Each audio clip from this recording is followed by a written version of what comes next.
Today on an all-new Dr. Phill. Women say when they hit a certain number, they feel invisible. You notice something around 45. It's literally like a cloak of invisibility that comes over you when you're a middle-aged woman. You say the pandemic forced you into embracing your gray hair. Yes. And how beautiful are you? You compliment her for being beautiful, but then you say, well, it shouldn't be about beauty. Let's do it. Have a good show, everybody. Here we go. This is a safe place to talk about hard things. Stand by. We'll count you down. Today is going to be a changing day in your life. 5, 4. Get ready. Take care of you.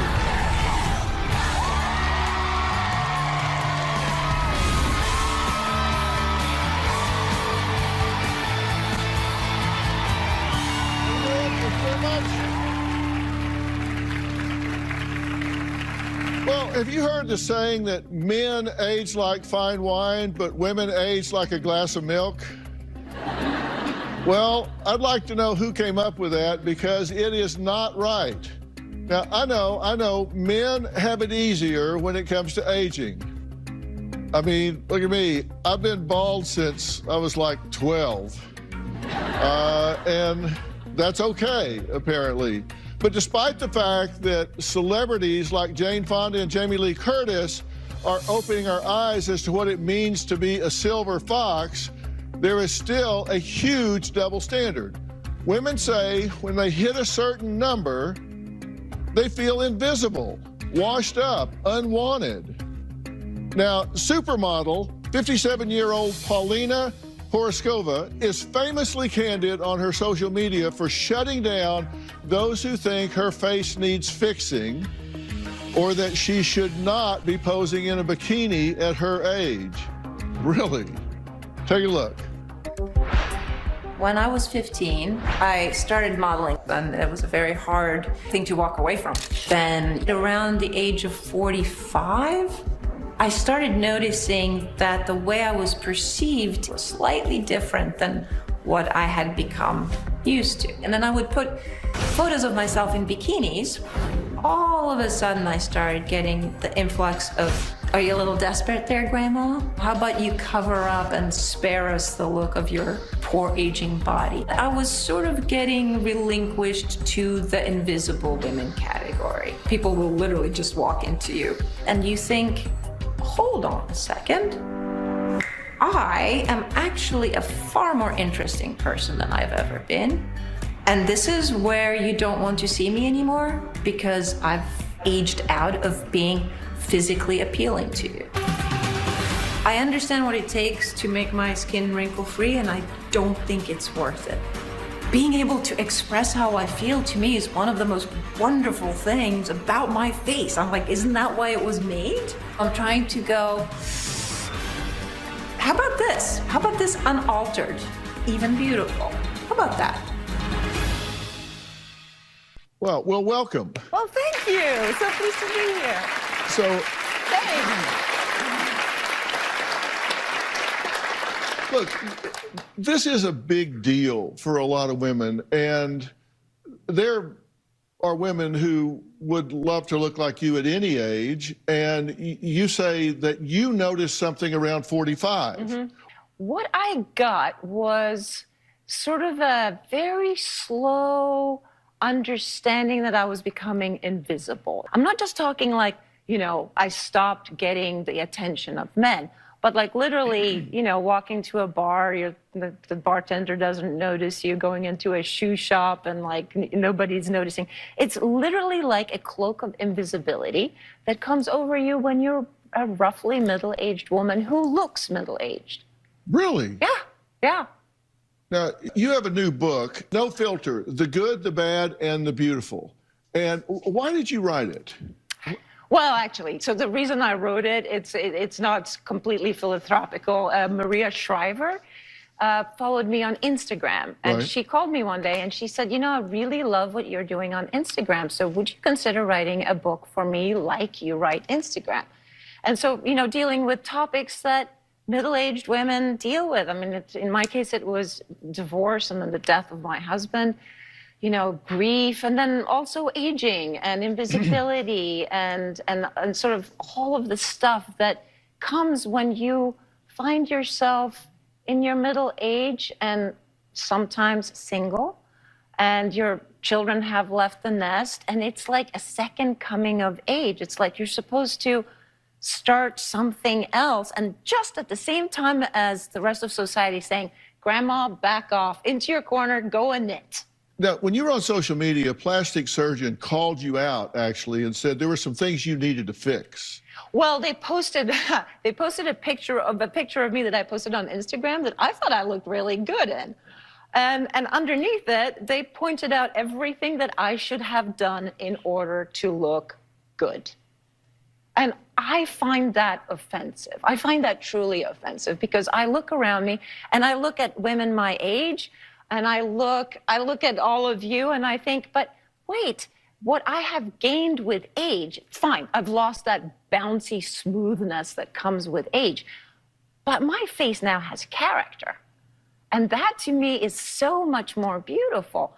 Do you feel that there's a shift when you start getting to a certain age? I mean, do you feel that? If you do, raise your hand.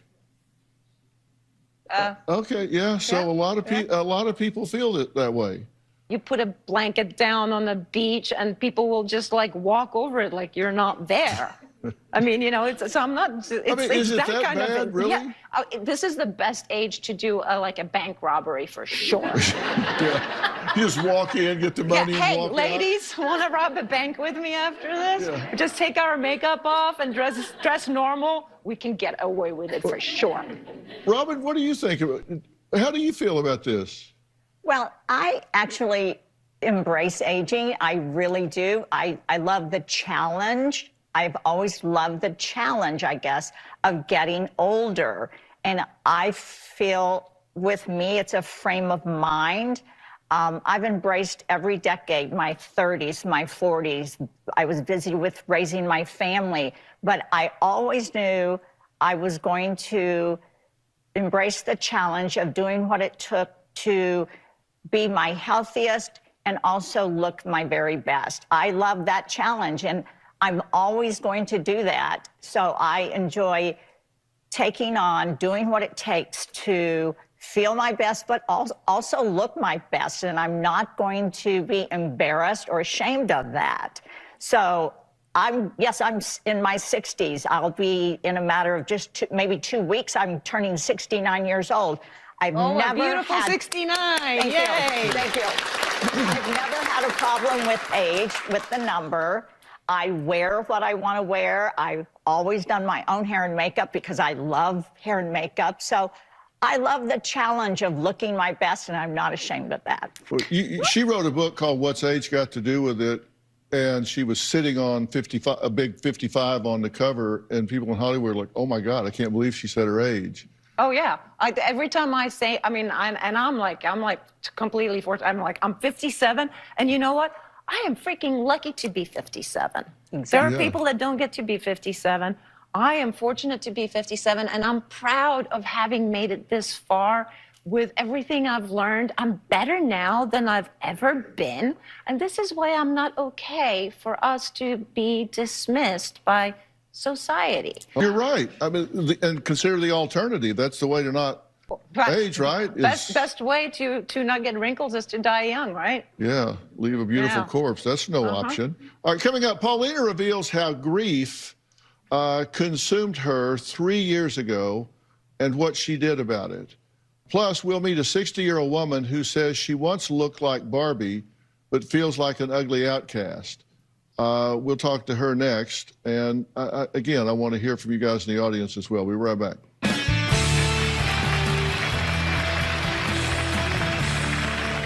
Tammy, I'm 60 years old. When I was young, people used to call me Barbie. I had a perfect face and a perfect body. Now that I'm 60, my face is sagging and my body is not proportioned properly. When I go out, I feel invisible. People don't talk to me. I feel overlooked, and this really hurts my feelings. Well, that was 60-year-old Tammy, who says she's so self-conscious of her age, she sometimes, Well, she just doesn't want to leave the house. It's just easier to stay home and not deal with it. But model and author Paulina Porskova says, what's wrong with being 60? I mean, that'd be your question for Tammy, right? No, it's not what's the problem with being 60. I absolutely understand what the problem of being 60 is. It's not you, it's the people around you that haven't reframed aging, that haven't redone their little goggles to see that there's the beauty of youth and then the beauty of maturity. You're a beautiful woman, and you don't feel it?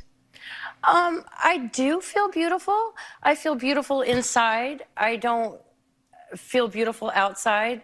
As you were saying, once we reach a certain age, you know, we start 45 or so, we start to feel invisible. Yeah.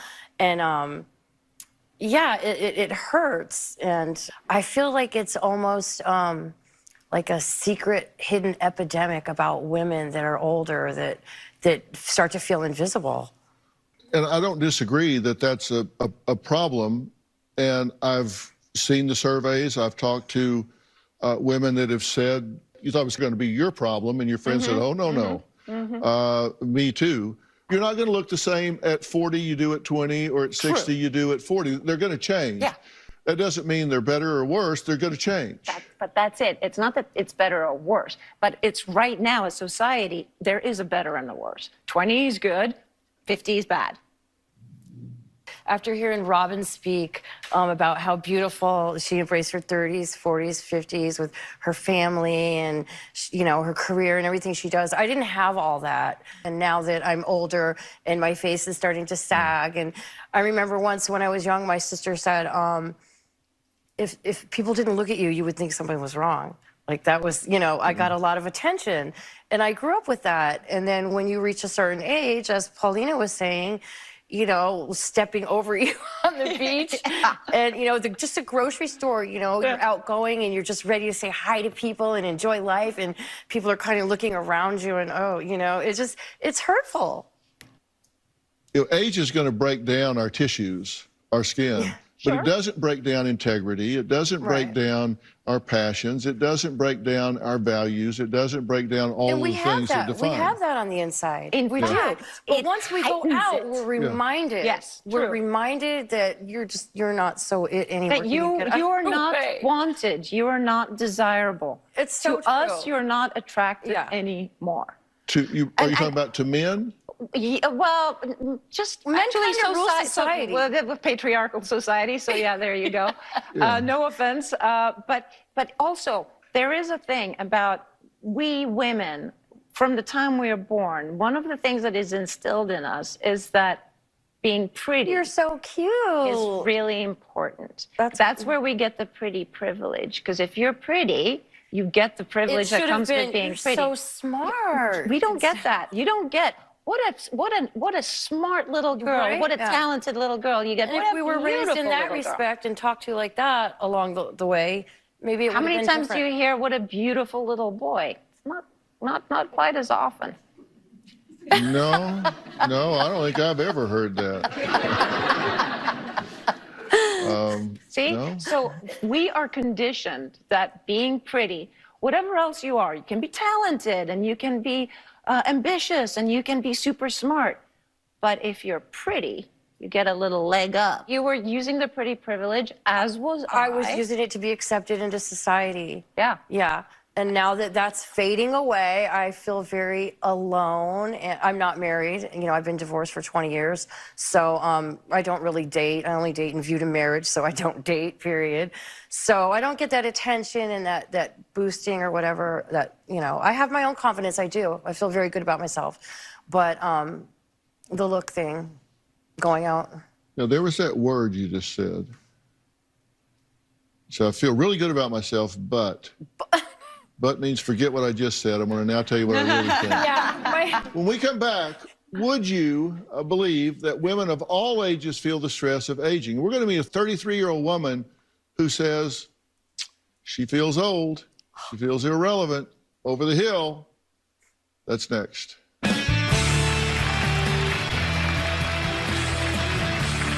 I'm Fifi, and I'm 33 years old, and even saying that out loud is kind of scary. Ever since I've been in my 30s, I've noticed a decline in male attention, so getting hit on, catcalled, whatever. Which at first I was kind of bummed about, I'm not gonna lie, just because I used to thrive off of male validation. Let's be real, you guys. We live in an ageist society where the most power and the most social capital a woman will have is between the ages of teenage to 25. Well, Paulina Porskova has written a book, No Filter, and she really got real in this book. She got real on social media, got a lot of criticism for being real on social media, both in her pictures and in what she said when she was grieving, going through grief after losing her husband that she'd been married to for a long, long time. You just heard from 33-year-old Fifi, who says that she's consumed by her fear of aging. And Fifi, you think that's already started, it's already hit. You said once you pass 25. No, actually, I woke up on my 23rd birthday and I had a mental breakdown. At 23? At 23 years old, I crawled to my knees and I covered my face, like a movie scene, I was like, I'm so old. Can you imagine how I feel now? Can you imagine how we feel right now? I understand. I think I'm going to have to crawl out from underneath the ground. Where's my cane? And you say that you're on social media and a lot of guys are saying stuff to you, right? Well, here are some of them. I've put them up so we can see. You look 110. Yeah. She's old and has lip filler. A woman's worth dips past 25. Yeah. How are you not embarrassed at your age? Yeah. I thought she was in her 40s. Yeah, I get that a lot, actually, 40s and 50s. Yeah. And so these are guys commenting? Yeah, they're mostly unshowered men between the ages of about 13 years old to about deathbed. Yeah. Yeah. They always have the most to say, the crustiest ones, You're letting these people bug you. These guys are saying that. You wake up at 23 and you got your head in your hands crying? Sure, I partly it is, my inability to kind of put a wall up, but I do think because I grew up in an age with, social media and a certain type of media that I was exposed to, I feel like I've been programmed in a very unhealthy way by society and internalized all of that. Let me do a quick survey here, and I'm not just trying to puff you up, but in terms of inventory, besides her looks and her beauty, what do you guys notice about her? What jumped out at you when she came up here and started talking? It's very articulate, very well spoken, very clear, yeah. Mm-hmm. Yeah, Robin? Sense of humor. Yeah. You got a great sense of humor. She's smart. Do you take time giving yourself credit for those qualities, those characteristics? Not as much as I should. I feel like I spend more time, I don't know if anyone else does this, but I'll look at myself in the mirror this close, and then I'll just look at all of my pores. I should probably be doing more self-love internally than doing that. Well, your internal dialogue, your personal truth really does define how you carry yourself and how you present yourself. Yeah. Which really teaches other people how to treat you. The way you treat yourself teaches other people how to treat you. And they say, look, she knows herself better than anybody else. And if she thinks she's less than, who am I to question her? That's valid. Yeah. They'll take that lead. Coming up, how does social media play into the way we do see ourselves? Well, Plus, we'll meet a woman who says when she looks in the mirror, she screams. All that next.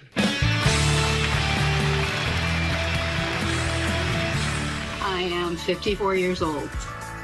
Hello? Yeah, me. Yeah, see, that's some of the problem right there. It's that invisibility factor. I went from somebody that could get service at the store to them calling the people behind me. They really don't see you anymore. You're not old enough for people to say, oh, you're so sweet. And you're not young enough to go, oh, you are smoking.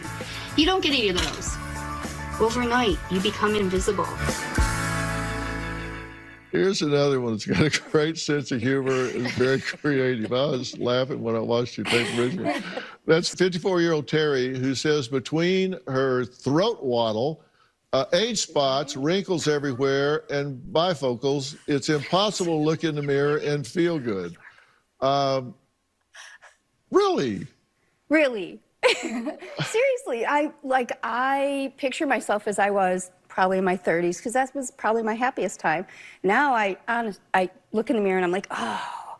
I go out, it's a different reaction. Like you both said, social media. I love social media. I love to but I will not be in that. I will do anything, but if you look at some of my Instagram stats, I'm always in the corner of the picture, so you'll see the cute part. Yeah, not kidding. That's how it is. And it's because of this self-love, self-being. You just feel beaten down. But you say you feel beaten down. Are you beating yourself down or are other people beating you down? Well, yeah, but myself I do. But also, like I say, it's that invisibility factor. It is truly sitting on the beach and they walk right. People bump into you and they're shocked you're not a pillar or something. They're like, oh, that was a person. Really? Yes. It's horrible. Hello and welcome to our world. Right, and this has happened for generations, and your parents, your mother never spoke of this. Like the previous, I think it's just coming out now.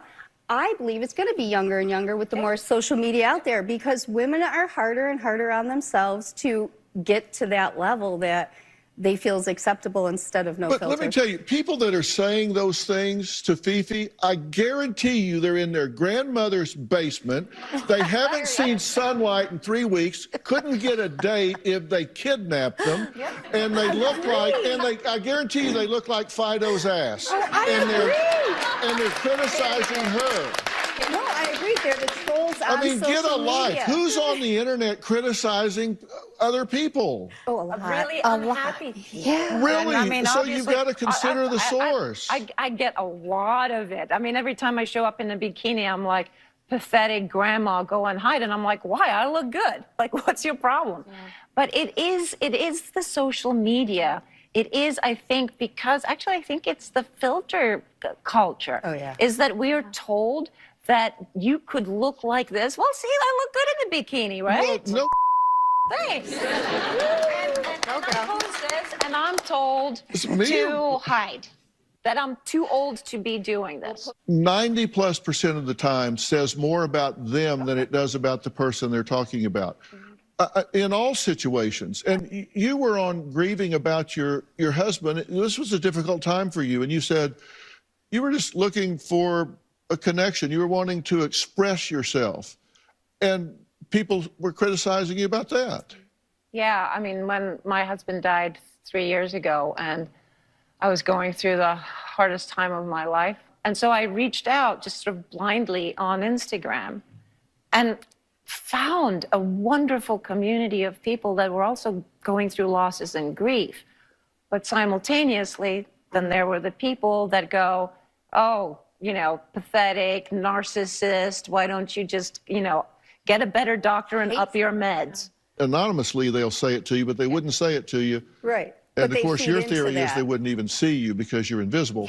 But that's not true. They wouldn't say it to you on an elevator, but they'll say it to you on the internet. But that just feeds into that soul, that whole feeling of self-worth in that, because you're already beating yourself up more than they can, and then they reinforce that, even though you know they're sitting in their basement and they're crusty. Isn't that also a part of like human nature, Dr. Phill, that we tend to respond more to criticism, that we take that harsher than we take all the positive? Well, particularly if you believe a kernel of it anyway. Yep.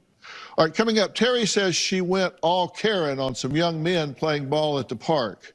She's going to tell us about that next.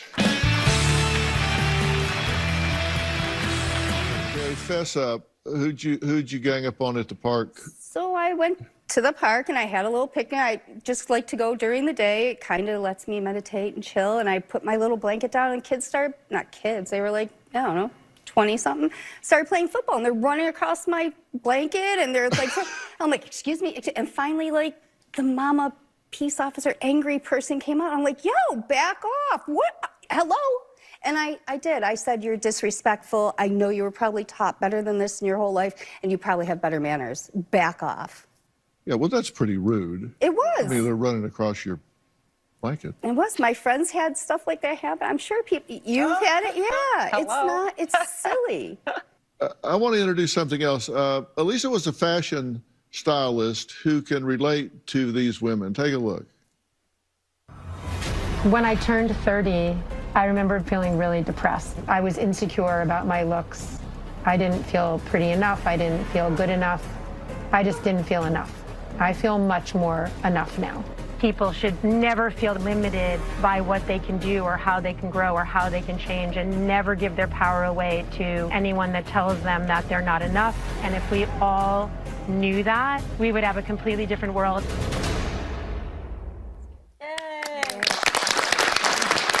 Elisa and her daughter Lily are co-founders of Style Like You, a website focused on self-acceptance. And they are also the brains behind the documentary series What's Underneath Project, in which people like Paulina talk about their vulnerabilities while slowly stripping down to their underwear. Elisa, Lily, thank you guys for being here. You've been listening to everything that we're talking about, and you know, I'm talking about the importance of what everybody, particularly these women, are saying to themselves, as opposed to listening to what they're hearing other people say. And I think that's really important. What do you guys say about that? Yeah, I completely agree with that, but we live in a system and in a society and in a marketing machine that's designed to make us feel less than so that we buy things. Exactly. And so to me, it's a criminal act. And because our lives are so valuable, and it doesn't become less or more valuable with any of these external things, age or gender or race or body size or mental or physical, nothing, none of, it's all, you're not more or less valuable because of any of those things. You are valuable, you're inherently valuable.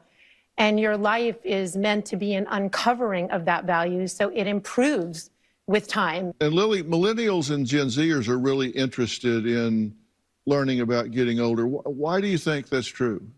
I think we're all pretty afraid of it. I mean, I don't know if we're so, I think, well, on our video platform that we create, my generation, Gen Z and millennials we interview people of all ages who kind of defy beauty standards and norms and like really own who they are from the inside out.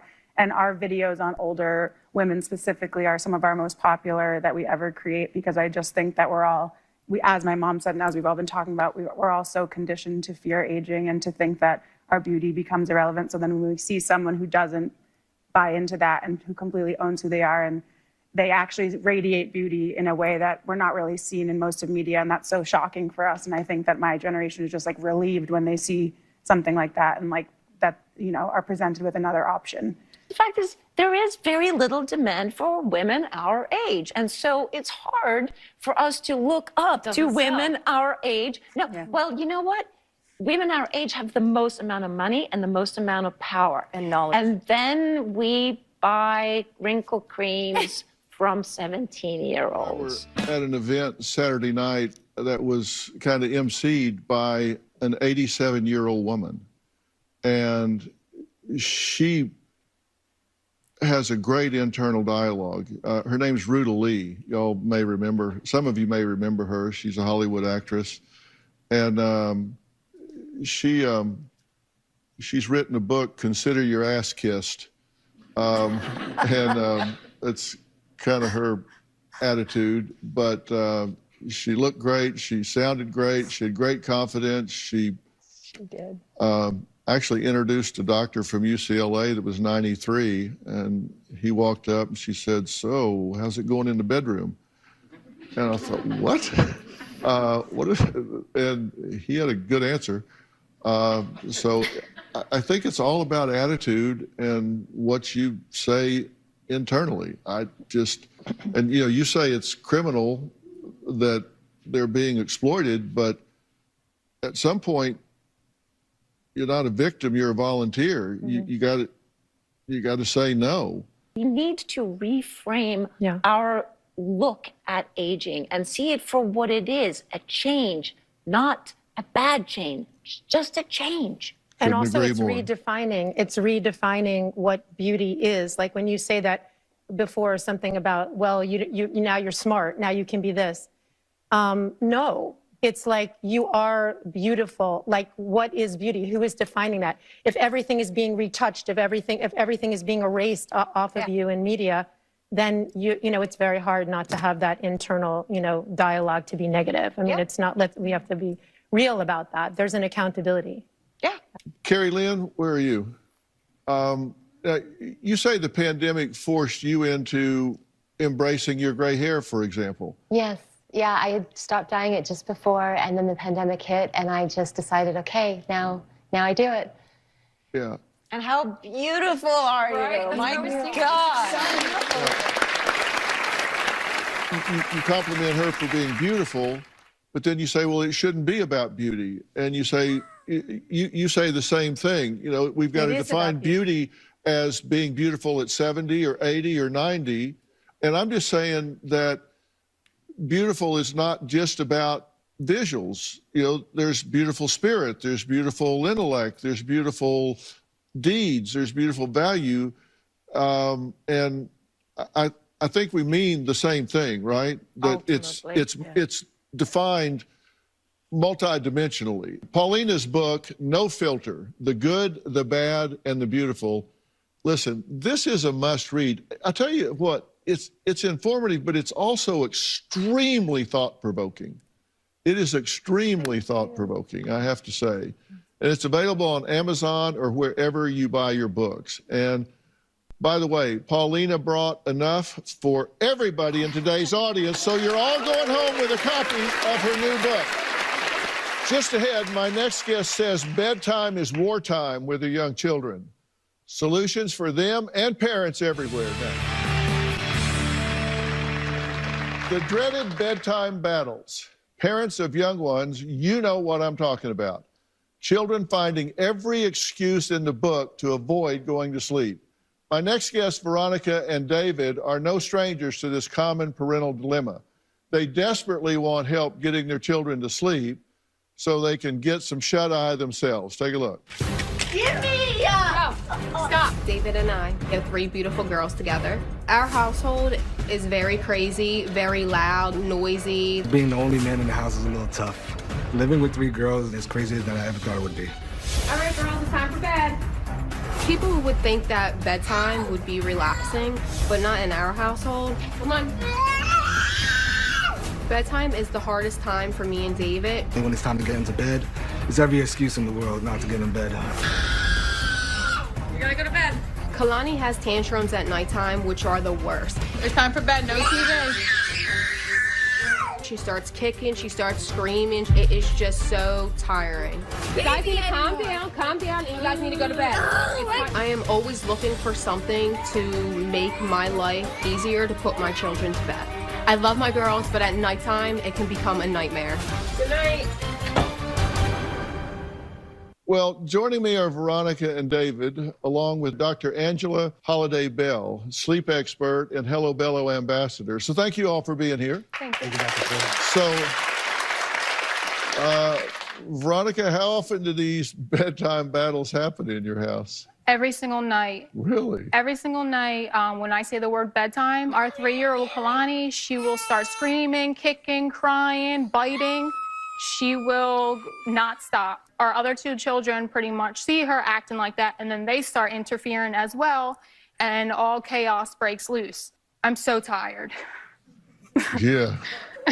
Yeah, I'm tired just listening to it. So, David, what's it like when you're on bedtime duty? Dr. Phill, I'm a police officer, and sometimes I feel like it's easier to deal with the criminals on the street than dealing with my kids at home.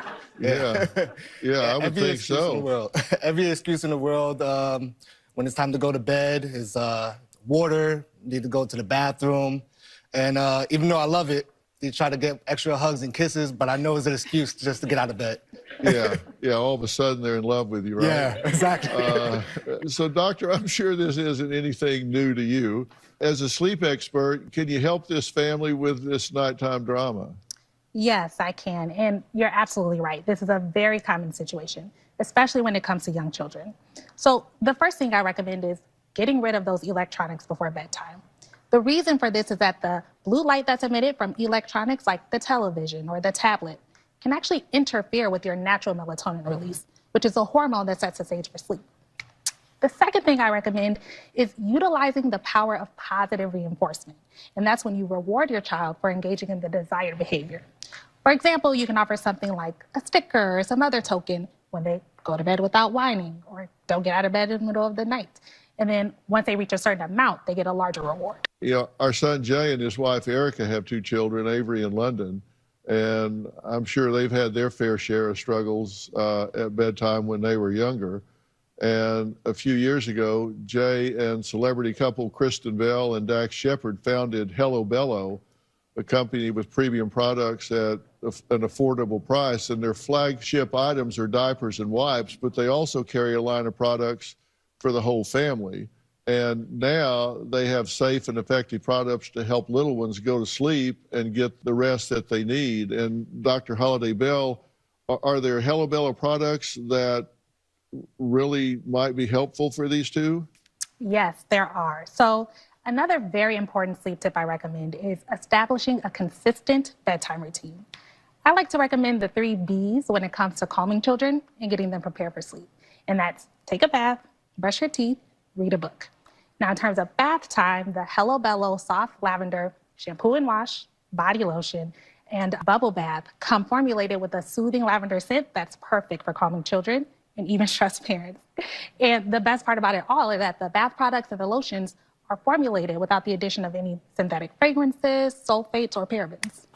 I heard melatonin was pretty good for them to go to sleep, but I don't want to medicate my kids. As a pediatrician, what would you suggest? You know, that's a very common concern I hear from parents. And generally speaking, melatonin is a safe and effective supplement. But as pediatricians, we typically recommend starting by initiating a consistent, healthy bedtime routine, like the one I mentioned earlier, before introducing something like melatonin. Now, should melatonin be necessary, a supplement like the Hello Bello Kids Sleep Well Gummy Vitamin can be used to help reset your child's sleep-wake cycle.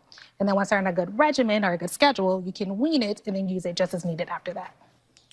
Yeah, Kristen Bell actually co-wrote a book called The World Needs More Purple People. And it's a great children's book that you can read at bedtime. And Dr. Bell, I hear you have one last thing you'd like to share.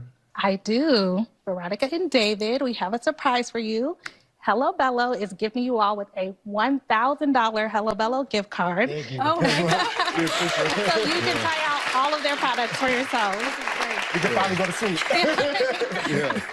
And by the way, everybody in the audience is going home with a copy of The World Needs More Purple People. So all the Hello Bello products are available online at hellobello.com. And you can also find them at Walmart stores nationwide. Look, I want to thank all of my guests today. Thank you, David and Veronica. Good luck. And thank you, Dr. Angela, for being here. And a special thanks to Hello Bello. For more information about today's episode, or if you'd like to share your story, log on to drphill.com. If you want to add your voice to the conversation, you can do it there. You can do it on Twitter, Instagram, Facebook. We just continue. The show doesn't stop when we finish here. If you're in the Los Angeles area, we'd love to have you join us on stage. Just go to drphill.com, click on Be Part of the Audience for all the details. We'll see you next time. Be safe. Take care.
Today on an all-new Dr. Phill. She's obsessed with gambling. I've lost between $300,000 and $400,000. Out of control. You're gambling away your rent money. I can't stop. Out of cash. How many credit cards have you opened? Between 50 and 100. And she has a big favor to ask of Dr. Phill. Why did you bring me these bills? I thought maybe you might pay them. You wanted me to pay them. You don't have to pay them if you can't afford it. Let's do it. Have a good show, everybody. Here we go. This is a safe place to talk about hard things. Stand by. We'll count you down. I'll try to be an emotional compass and point you in the right direction. 5, 4. I am not giving up on you.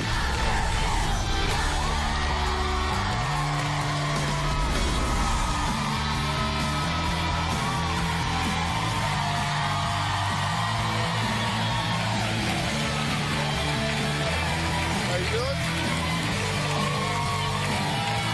Hello? Who would like to win $400,000? Would you play the lottery or go to the casinos if you believed you had a good chance of winning all that money?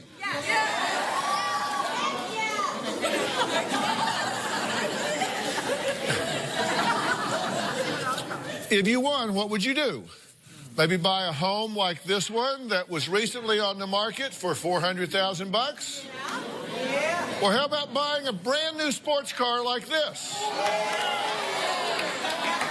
Or how about sending up to 4 children to a 4-year college? I'm sure we could all find endless ways to spend the cash. So what if I told you that our guest Debbie flushed $400,000 right down the drain just on regular slot machines at the casinos? Debbie is a self-admitted gambler for the last 2 decades who loves to play the slots so much that she says she turns demonic. I have been gambling for over 20 years. My mom's addiction has taken over her life. I drop hundreds of dollars. It's just paper. I am completely addicted to every slot machine. I walk through a casino door and I'm not myself anymore. I become obsessed, like a demonic feeling. The only thing that matters to my mom when she's at the casino is putting her money in the machine. Gambling has turned my mom into a monster. When I go on a gambling binge, I could stay there for days, and I have. I've done everything possible to feed my addiction. I've opened between 50 and 75 credit cards to feed my addiction. If I had to put a dollar amount on how much I've lost over the years, between $300,000 and $400,000. At one point, I controlled all of her money. I couldn't control her. She would make a scene in public, screaming at me for her credit card. I would get explosive when I couldn't have 100 here, 100 there. On one occasion, the police were called due to my explosive behavior. My mom has told me that she had stopped gambling, and then there's been times where I've gone to the casino and found her there. When I leave a casino and I'm broke, I cry. I hate myself. I scream in the car. I hate you. What is wrong with you? You have a family. You have to feed your children. Then I turn around and I go back. I am addicted to gambling, and it has taken over my life. Okay, so you know this, right? Yeah. You know it about yourself. This isn't something that you're kind of think you can handle or you think you have under control. I have no control over it. I can't handle. So you've heard the term degenerate gamblers, and that describes someone in lay terms that will blow it all. They'll blow their rent money. They'll blow their savings. They'll run up their credit card. They'll do it all. And that's you. Yes. You've been trying to stop her. Yeah.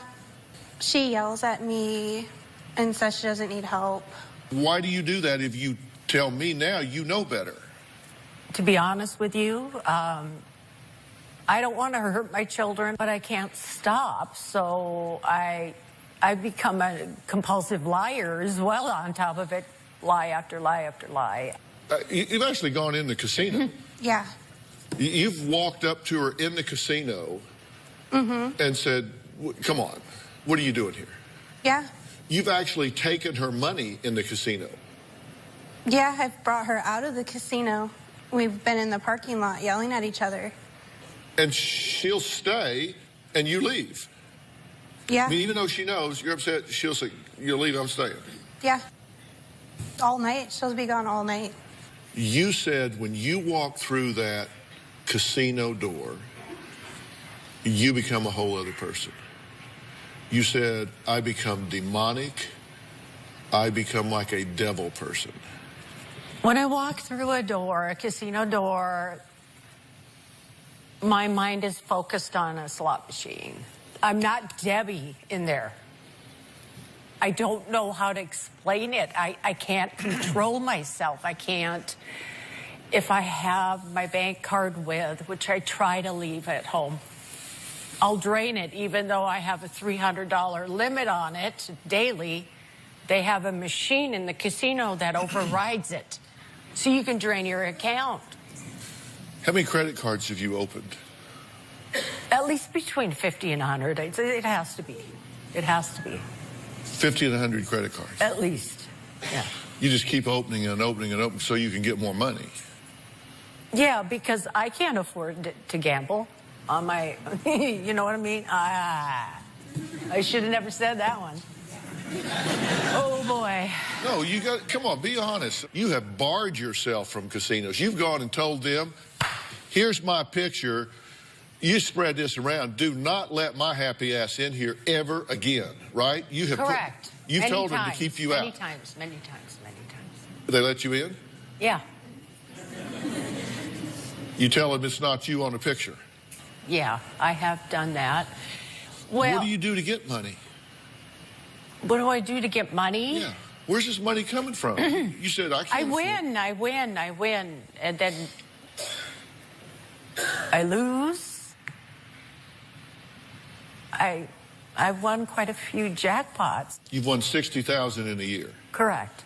You said you spread all those hundreds out and you were hooked. Big time. How long did it last? How long did money last?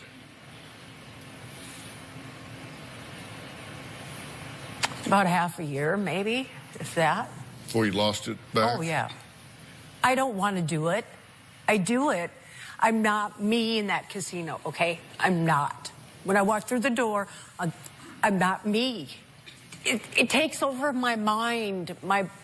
I can't stop. So why do you walk through the door? I can use excuses to you like, okay, I lost a bunch of money. I have to go back and get it back. I use that a lot. But I don't seem to be able to walk out with it again. So why do I do it? I don't know. One would think that you would say, you know, there's a pattern here. They keep taking my money and running me off till I come back with some more. You would think this is stacked against me. I can't win. I've lost $400,000. So I'm asking, are you a slow learner? No, I'm pretty good with math, but, you know, hey, you know, I'm not trying to laugh and joke. I'm serious. I have self-medicated myself over the years with alcohol, prescription pills, so I don't have to face reality, okay? You said the only time you've ever left with money is when she came in and drug you out before you could lose it. You said you left once with $3,000. Towards the end here, yeah. I mean, I did walk out. Yeah, tackle you, dragged you out before you could lose it. 8 years ago, I walked out with $10,000, $12,000 and paid some bills off, but then put it all back in. Well, Debbie says she has a big favor, and I mean a big favor to ask me. We'll talk more about that next.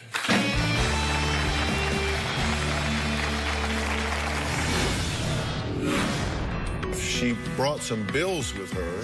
Why did you bring me these bills? Thought maybe he might pay them. You don't have to pay him if you can't afford it, you know? I don't know. And later, what's lurking in Debbie's past that continues haunting her to this day? I can't even imagine the pain that you had to feel. All these years, I've been hiding it, I guess. Tomorrow, on an all-new Dr. Phill. Their daughter was a soldier. You got blown off a 40-foot wall. Yeah, she was a tough Marine. She's not tough anymore. Now, being injured in Iraq led to my drug use. she's a heroin addict. You took her to a drug deal. She's getting poison and you're driving her to pick it up. She needs me, she hates me, she loves me, she doesn't want me. Tell me what you think and feel. Don't tell me what she thinks and feels. That's tomorrow. When it comes to my family, I feel like I've run out of chances. I hate myself. When I look in the mirror, I see all the hurt I've done to my family. There was a time that I lied to a family member and borrowed $20,000 to pay off credit cards. I was unable to pay her back. Now, I don't think she wants anything to do with me anymore. My gambling has ruined my relationship with my daughter. My greatest fear is that my mom will be homeless. If she becomes homeless, my fear is she'll not be able to keep my brother with her. I tell myself I won't be homeless. The pain won't go away. The withdrawals won't go away. The pain of what I've done to my family, but I still want to go back to try to win money to pay my bills. There's no out. I don't have anything to numb myself with right now. And it's really hard, you guys.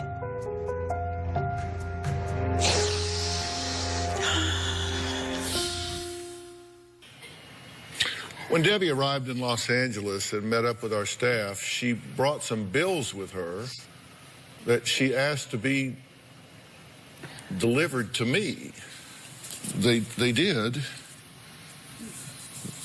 They delivered these to me. There's vehicle title and licensing, renter's insurance bill that isn't open. I guess she wanted me to open this one here. Why did you bring me these bills? Do you want me to answer that? I actually thought that if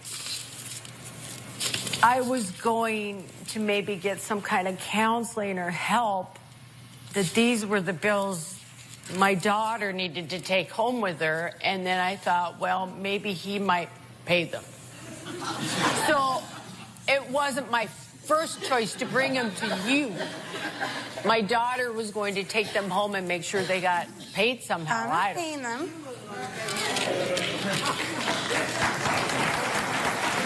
What? I'm not paying them.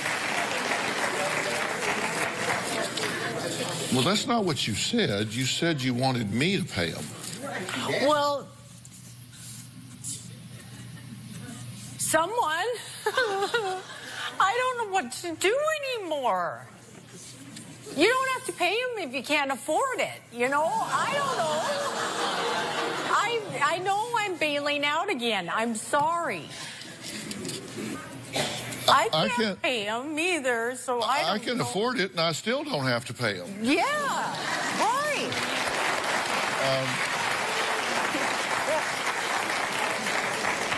I'm trying to get a window to your thing. How long have we known each other?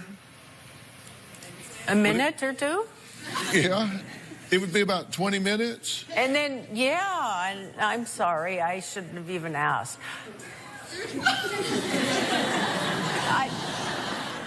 I can't stop. I don't want to lose my third child. But yet you're gambling away your rent money. Yeah. I don't mean to. It controls me. In that casino, I can't stop. How long you been living where you're living? Oh, about a month and a half. Yeah. How long were you living where you were living before that? A year. Uh-huh. And why'd you leave there? She was making a scene and trying to bang on my door and get money from me For? to go gamble. And the whole neighborhood saw. And the cops came. Well, you weren't in a casino then. You said you become a different person when you walk in the casino. That's your trigger. That environment changes you into the devil person. But you weren't in a casino when you were banging on her door to the point that the cops came and you're demanding money to go gamble. That's incorrect. What is correct? I had been at a casino for 5-6 hours and lost. I came to where I was living, and I had asked for more money. To get even? Yeah, my own money that I had my daughter hold on to, so I could have Christmas with my son and my daughter. She was holding on to $2,000 of my money. To not give her.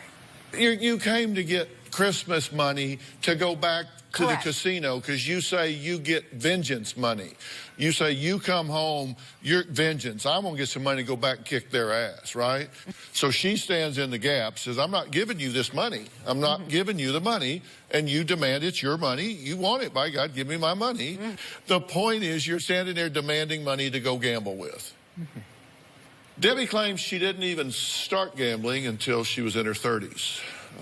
What happened in her life to transform her from being a typical wife and mother with a job to what she self-describes as a crazed demon? We'll be right back.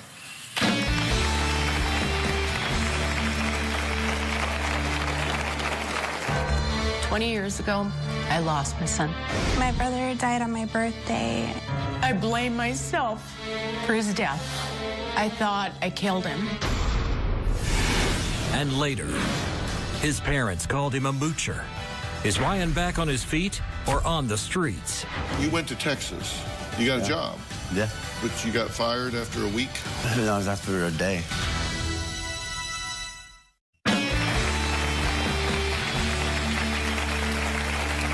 Debbie claims she can't control the pull of the casinos and the urge she has to hit those slot machines over and over again. And yet, she didn't always have this uncontrollable addiction. Her daughter Serena believes this all started when her mother tragically lost her son to leukemia at just 2 years old. And instead of facing the pain, Debbie looked for other ways to just switch off. 20 years ago, my son, RJ, was diagnosed with a high-risk leukemia. RJ was 13 months old. My son, RJ, had a bone marrow transplant. My daughter gave bone marrow, which nearly killed him. I could not put my son through another bone marrow transplant. It was too painful. I lost my son to cancer. She uses my brother's death as an excuse for her to gamble. I gamble not to feel pain. My brother died on my birthday, and I never look forward to my birthday because I know she's gonna go out and gamble. It makes me feel hurt. My brother's been gone for 20 years, and she's never dealt with the loss. I thought I killed him by not doing another transplant. I blame myself for his death. I just wish she would be at peace with him being in heaven.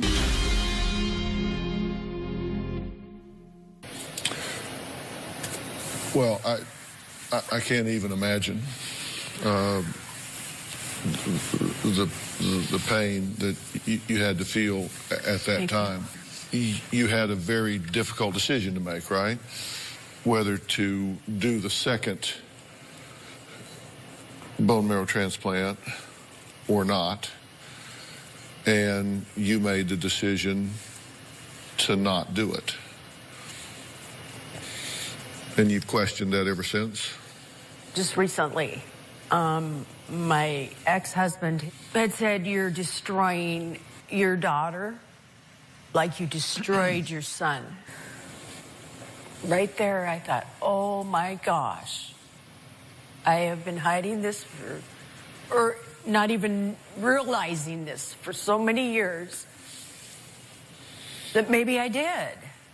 All these years, I've been hiding it, I guess, because I didn't realize until the ex-husband saying to me, "You're trying to destroy your daughter like you destroyed your son." It just popped out. God, yeah. I'm sorry, I'm just not sure I can go along with his blurted out analysis and diagnosis there. I'm sorry. Had I been sitting with you in that room at the time that you were making that decision, I can't tell you that I would have advised you differently than what you said, the decision you made. There's very moral basis for making the decision that you made. I mean, what do you put the child through? What's the risk-reward ratio? That's a very difficult decision that parents have to sometimes make in dealing with a terminal illness and what you want the quality of life to be at that point. And that's a decision that only you could make at that time, and you made it, and I certainly couldn't fault that decision.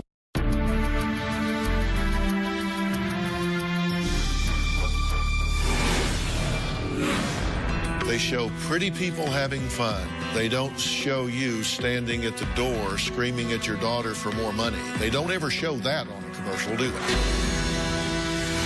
And later, you said the help that I offered and arranged for you just sucked. The life coach that was assigned to me totally failed me. If you have a family member or a friend who you believe is living a lie and needs help coming clean with themselves, with you, with whoever, log on to drphill.com and share your story.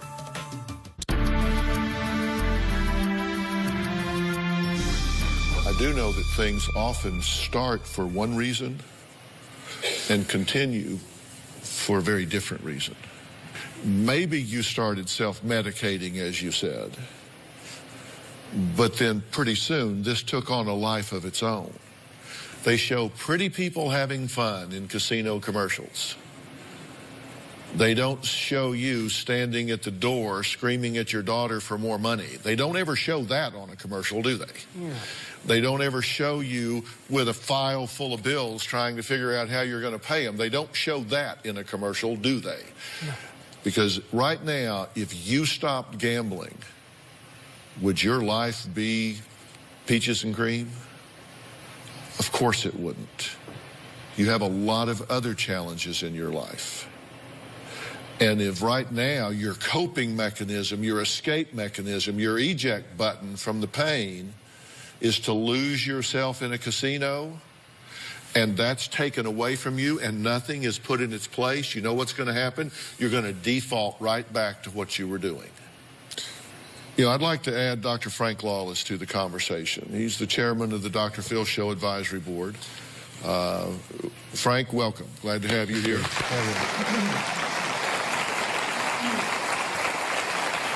Frank is director of the Lawless PvP&P Center. He has also written the book, Psychoneuroplasticity, Protocols for Addiction. Frank, what needs to happen here? Well, first of all, we need to recognize that it is, the problems are neurological, which means that they are deep below your consciousness. So you are really out of control.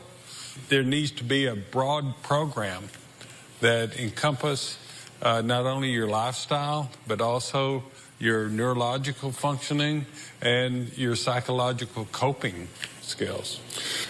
And there's a comorbidity here. Your addiction to gambling is existing in parallel with some other things. And depression, for example. Anxiety, for example. Those things have to be dealt with in parallel to what we're talking about here. You got to deal with everything. At one time, you fix one thing and not the other, then that's half a loaf. You've got to deal with everything. So what I want to do is really attack this on all fronts and give you a chance to turn this around and do it right one time. Let's get this right one time and give you your life back. And I really think in a relatively short period of time, your life can look a good deal different to you. I think you can be looking back going, oh my God, I cannot believe that was me. And this is going to begin with, what I would like to do is fly you to the PMP Center to spend some time with Dr. Lawless' team. They have a team there, multifaceted team, to start with a very thorough evaluation, see everything that's going on with you, psychologically, neurologically, physiologically, hormonally, everything, and then put together a true coping plan to get this turned around. But you've got to be willing to submit yourself to it. Totally, yes. Deal? Oh, yeah. Yes. Okay. All right, we'll get that set up. Right. You can talk to her after we finish. Yeah. Okay. All right, I'm going to let these guys go. You're going to remember my guest, Ryan, was once making millions, but then moved in with his girlfriend to his parents' garage. Well, they're back with an unbelievable update right after the break.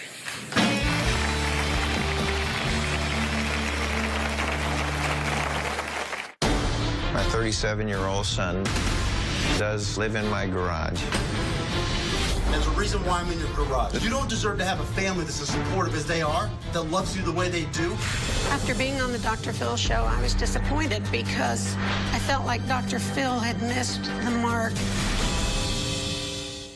Tomorrow on an all-new Dr. Phil. She was a tough Marine. She's not tough anymore. Now she's a heroin addict. You took her to a drug deal. She's getting poisoned and you're driving her to pick it up. That's tomorrow.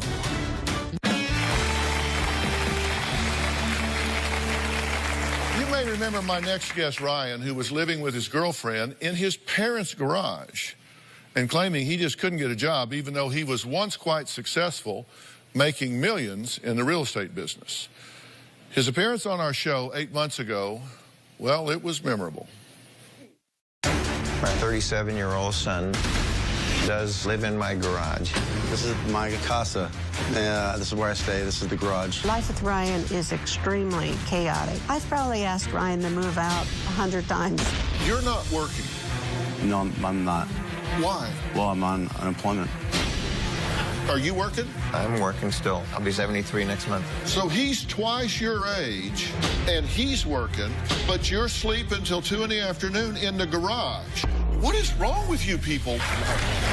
Ryan's 24-year-old girlfriend is also living in the parents' garage. Mine and Ryan's usual day is we wake up and we just kind of, we kind of let the day come to us. I feel like I can't help but be mean to Rachel. She aggravates me. You know what? You are stuck. You got a chip on your shoulder. I strongly suspect it's frustration. You're taking it out on everybody else. Yeah, I'm a 37-year-old adult that deserves that respect, and there's a reason why I'm in your garage. You don't deserve to have a family that's as supportive as they are, that loves you the way they do, the way you treat them like... I don't want to kick Ryan out on the street because in the back of my mind, I would feel terrible if he were really sick. Do you think he's mentally ill? I think he's bipolar. Where did you go to medical school? I've never treated a bipolar patient where I called the adult patient's mother up and said, okay, here's what I want you to do. Have no accountability, allow him to be mentally and emotionally abusive, let him sleep until the middle of the afternoon, and don't let him get a job. That's what I need you to do to help me get him back as a meaningful, contributing member of society. Don't you want to be proud of you again? Well, sure. I know how to get you back in the game, and I am willing to bring you the resources to do that. Well, I told Ryan's parents that the only way they would see their son make it is if they kicked him out of the garage. They did listen. Take a look. Since we were on the Dr. Phil show, we finally had to evict Ryan to get out of our garage. This is my garage. I own everything here. It's not anything of Ryan's.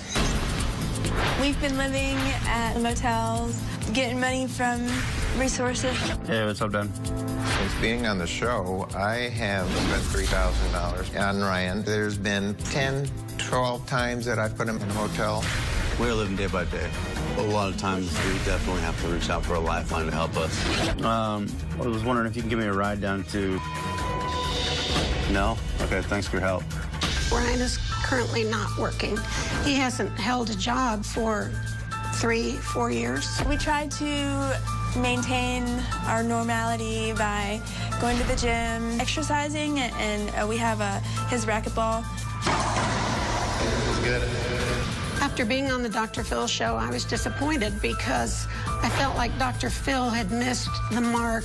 He was a moocher, but the symptoms behind that, I felt, were mental illness and drug issues. I don't think I have a mental problem. I think we have a financial problem. Well, Ryan and his girlfriend Rachel are here while Ryan's parents, Mike and Vicky, join us via Polycom. Even though Vicky thinks I missed the mark on Ryan, you did take the advice to get him out of the garage. How long did that take? About 6 weeks. After the show, about 6 weeks, had to evict him to accomplish that. Are you glad you did it? Are you sad that you did it? How do you feel about it? I'm positively thrilled. I mean, I felt like it was a burden off my shoulders that would never go away. Yeah. Are you at peace with that, even though I know it's difficult? Oh, yes. Oh, yes. Okay. Your mother thinks that she doesn't disagree that I felt like you were taking advantage of them, but she says that I missed the mark in that you are mentally ill and that you need help in that regard. You disagree. You don't think you're mentally ill. I'm going to leave that till I'm properly diagnosed or like checked out. But you actually, after some encouragement from family, decided to check into a hospital. Yeah, I mean, everybody was pushing that direction, and you know, I'm not going to turn away from it if that's what friends and family and loved ones are saying. Did you check into? Yes. I mean, I've known a couples where, like, one wanted to take up scuba diving, so the other one did. But this is the first time I've heard where one was checking into a mental institution, so the girlfriend said, "Yeah, I'm in." Right. Well, because yeah, no, you're right. That's because that's why I checked out. That's why I checked out a day later. Is because you know what? It was all for the wrong reason, and somebody else deserved to be there a lot more than either one of us. Well, did you get in conflict with the staff when you were there? No, I wouldn't say that. No.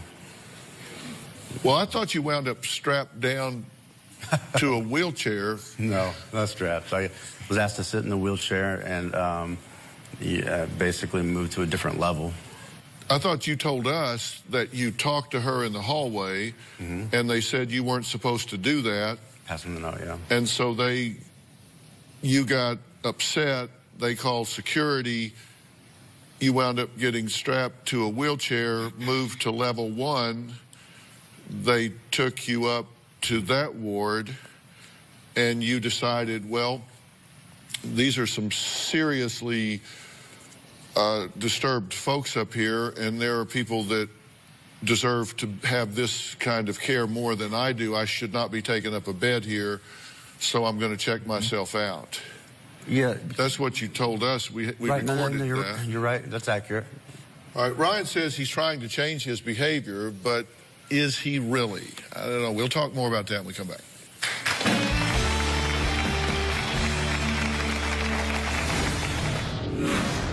You got a job? Yeah.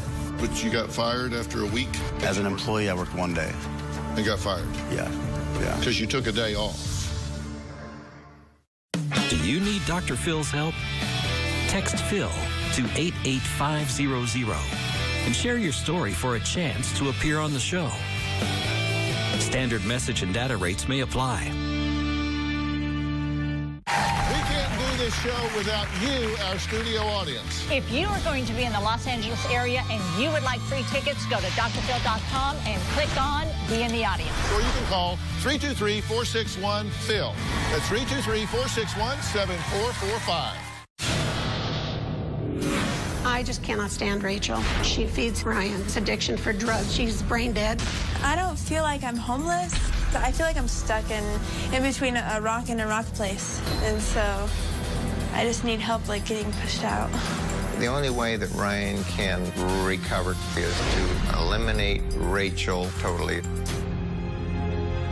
They're pretty harsh about you, Rachel. They say you are enabling him, that you are a drug pipeline, that they're saying you need to be gone out of his life, and that you're bad news bears. How do you feel about that? Well, I don't know. So first they're the enabler and now I am? Like they just want to throw it on me because they're out of the way now or what? Are you all into drugs? Are you doing drugs? A little bit. What are you doing? Smoke marijuana. Yeah. Marijuana. What else? That's it. You went to Texas. Mm-hmm. You got a job. Yeah. Went to Texas, but you got fired after a week? No, it was after a day. And doing everything that I thought was good. Passed the drug test, passed all the paperwork, got everything done. Well, why'd you get fired after one day? You said it was a schedule problem? You took a day off? No, when I went in, I went in and I worked basically as long as they needed me there to get done what we needed to get done, open to close, pretty much. And when he left, I wasn't assigned a team, so I was on the B schedule. And I was finishing up at bell to bell. And there was bell to bell 3 days in a row, almost 12 hours. And I got all my stuff done. One of the managers assigned me to the A schedule. Conveniently, the A schedule had the next day. So you worked one day? No, I worked 3 days. But my paperwork went through for the drug test in the background on like the second day. You were there 3 days? As an employee, I worked 1 day. And got fired? Yeah, yeah. Because you took a day off? Because I took a day off. And so then you had to walk back? Yeah, well, but once that had happened, I had the car, the rental car that we drove out there, and since he had stopped the process and everything, that went upside down, $400. I gave the car back. And you said the help that I offered and arranged for you just sucked. You said just nothing to that. I'll speak honest with you on this. The life coach that was assigned to me totally failed me, yes. Yeah. I feel personally that's what happened. We both played phone tag, me leaving messages, him calling me back, and leaving messages for me. And yeah, we keep very detailed records about that. On February 2nd, we got a message from you to Anthony Haskins, our resource director. On the 3rd, call back, a girl answers. I ask for Ryan, she tells me he's not there. I leave a message for him, with her, for him to call me back. I hear Ryan talking to her, telling her what to say in the background. I mean, you're there. He can hear you in the background telling her to say you're not there and what to tell. Well, if he called at a time that I was working on something else that was helping me make money, that'd be the only reason why that would happen. You know, and I actually do recall that. He hears you in the background telling her to say you're not there. Well, yeah, but I'm also on the computer and on my headset working with somebody on their site, you know, and I'm trying to get her to handle the phone call. February 5th, he gets another call from you on the voicemail. Then on the 6th, he calls back. You answer the phone at 11:30 a.m., very groggy, say you're sleeping, call back later. So that's not accurate. That what you just read to me, that one thing right there is not accurate. It is accurate. Everybody in America right now is screaming at their TV screen saying, look, this arrogant guy won't take the call when you call the house, and you got an excuse and an explanation for everything. Want to know what's coming up on Dr. Phil? Visit our website and subscribe to our email newsletter. You'll get weekly updates, life strategies, and exclusive video that you won't find anywhere else. Plus, on drphil.com, you can see sneak previews of upcoming shows. Log on today.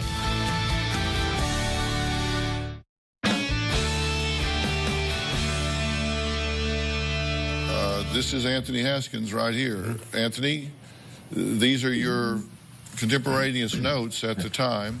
You know Ryan? Yeah. Hey, Ryan. How are you? Good to see you again. Good to see you. These are your contemporaneous notes at the time, correct? Yeah, they are. And you called at 11:30 a.m.? 11:30 a.m. And he was groggy, says, call me back later. That's what happened.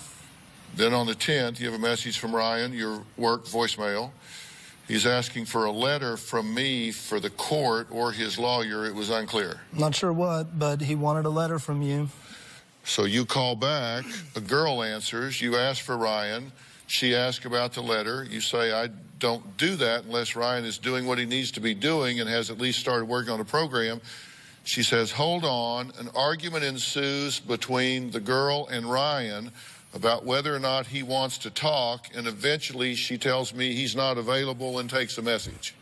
I got the feeling with Ryan that he was not intending on wanting any of the help that you were offering, and I felt it was either his parents or it was this letter for the courts or some other motivation, because we take very seriously the help that we provide, and we've tallied up to this point over $25 million in resources that we've provided for our guests. And when a guest reaches out and wants the help that you've offered, I take that very seriously. And I'm getting told by a girl on the phone that you're not available, and I hear you talking in the background, telling her what to say. And then on the other phone call, I hear an argument about this letter and just tell him I'm not available. And so I move on to the next person that is ready, willing, and committing to the help that's being offered. Everybody in America right now is screaming at their TV screen, saying, look, this arrogant guy won't take the call when you call the house, and you got an excuse and an explanation for everything. If you want some help, you need to say so, and I will make a legitimate effort to try and help you. But I can tell you this, you make one appointment and don't show up, the exit ramp is right there, and I'm done. I won't quit on you, you know, and I do want your help. Dr. Lawless, will you dig in here and see what's going on? I will do an evaluation and make a plan. Okay, and amazing. And that's going to require, I'm going to have to fly you to Dallas to make that happen. I will do that. I want to thank all of my guests today, and a special thanks to Dr. Frank Lawless. We'll see you next time. Let's make this work, man. Seriously, let's make this work. All right, guys.